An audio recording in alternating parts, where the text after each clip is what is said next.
Yeah. Prepare.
Segundo knows he doesn't have much time.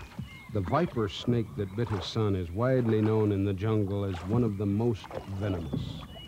Scared and in pain, young Richter is already showing the venom's crippling effects.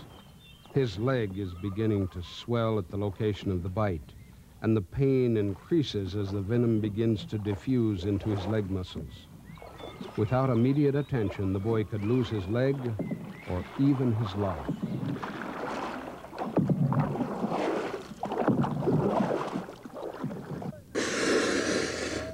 For centuries, hope could only be found in the incantations of a witch doctor or in the herbal remedies of the village healer.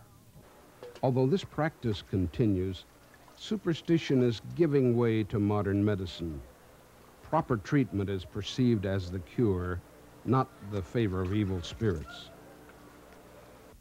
One other very common method of first aid treatment has been the use of a snake bite kit. A tourniquet and razor blade are used to assist in the removal of the venom by means of suction.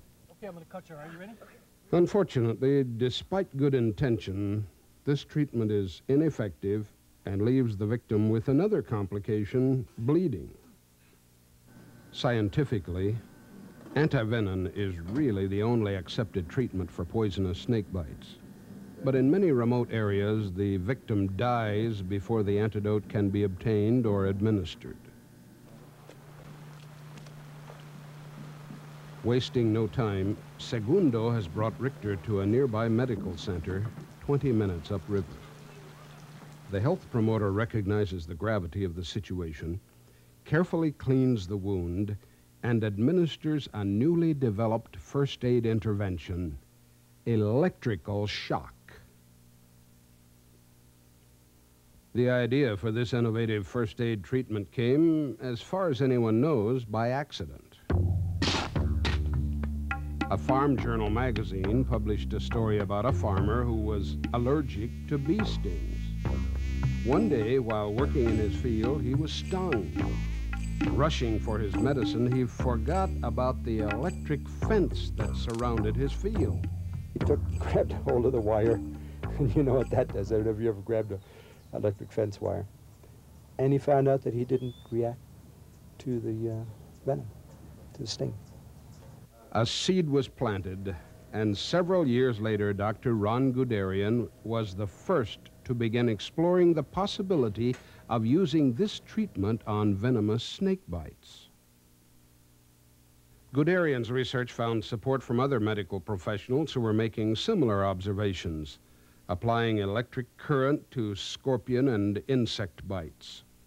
Veteran missionary Dr. James Probst wrote Dr. Guderian regarding his findings in Africa. Dear Dr. Guderian, I'm writing because of my interest in your work regarding the use of high-voltage electric treatment of all types of venom-related injuries. First reaction on my part was, I wonder what kind of witch doctor treatment this can be. Keeping the idea in mind, however, I had a first-hand chance to try it in northern Kenya on scorpion stings. We used one of the plug wires of a running engine. Thinking back over several cases of fatal snake bites, I wish I'd known about the treatment years ago. Dr. Guderian's frequent travels to river communities of the western Ecuadorian jungle give him access to many victims of stings and bites, the worst of these being those of poisonous snakes and the destructive power of their venom. The venom that we have here, we've been able to separate the venom. We have 28 different components in the snake venom, in the viper. Those 28 substances are enzymes. I don't know if you know an enzyme has a biological activity. It eats, it destroys. What does it do? If it gets into the bloodstream, it opens up your blood vessels, and so your blood fuses out. If it gets into your blood, it destroys your red blood cells. It just eats them. And then where you're bitten, it eats up all the tissue around it, okay? So it's tremendously proteolytic. And why is it that? Because these enzymes are to digest the animals that the snakes catch for their food. So it's a natural thing. With such horrifying symptoms and the virtual non-existence of antivenin in the jungle, it's easy to imagine why Dr. Guderian and his co-workers were desperate to find immediate and accessible treatment. But could they safely run the risk of electrically shocking their patients? We discussed it. Okay, what are the implications? What are the positive and what's the negative? In other words, if you give someone a shock like that, what are you doing to him that could hurt him? It wasn't long before Dr. Guderian was confronted with that very decision. A young man was brought into the village with a poisonous snake bite. There, what do? There's nothing. There's no snake antivenom. There's not a thing we could do. He came in already with his leg all swollen, oozing.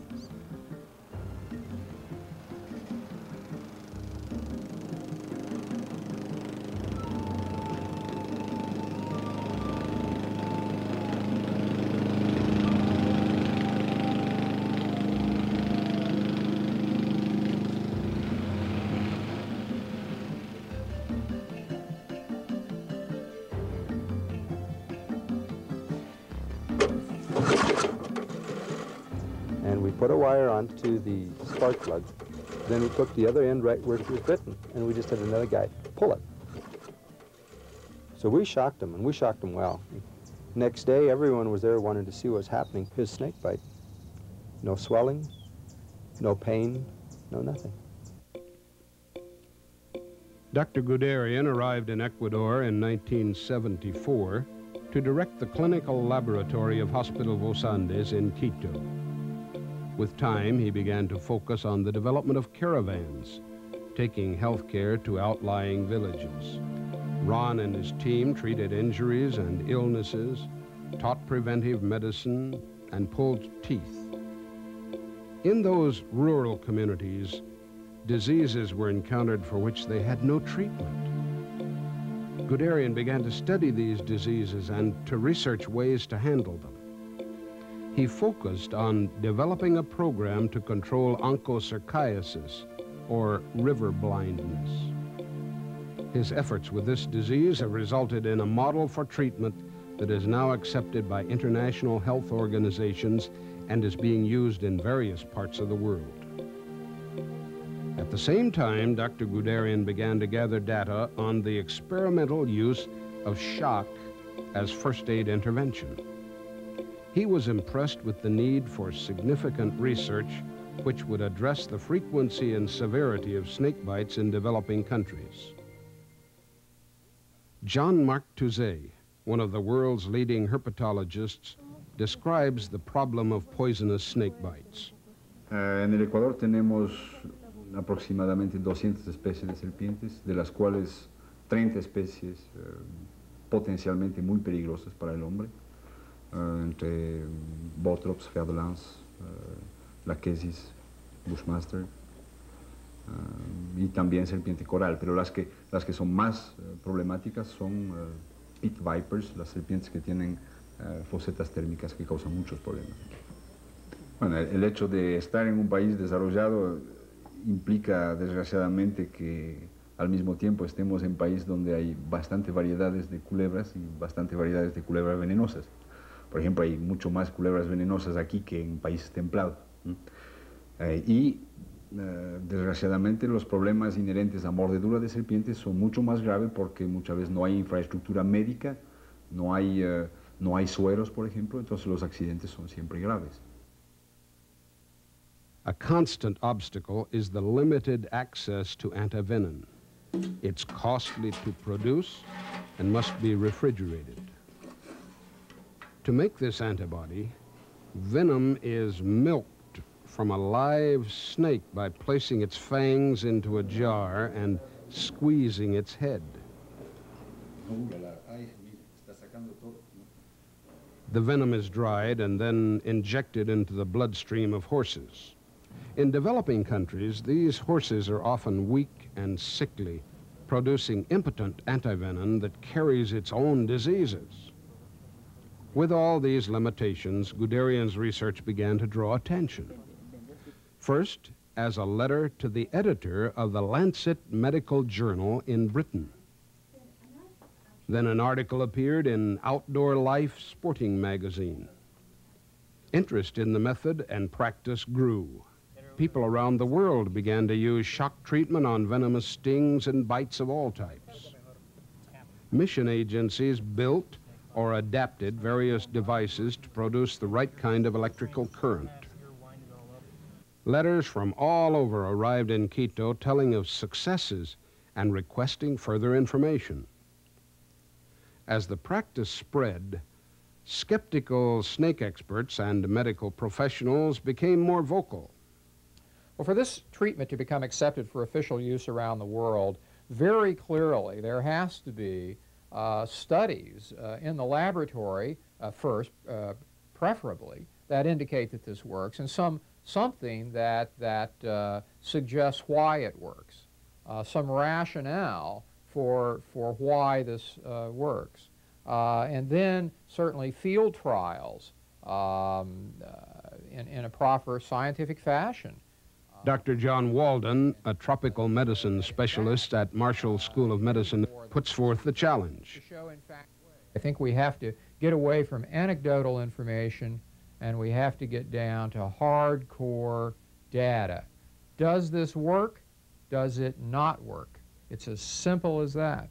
And there's surely some way of finding that out. In spite of questions surrounding the use of shock, Dr. Guderian was invited to speak at the International Congress of Tropical Medicine in November of 1992. Entitled Electrical Shock as a First Aid Measure in Snake Bites, his paper explained the research that had been carefully documented on more than 300 cases during the previous 10 years.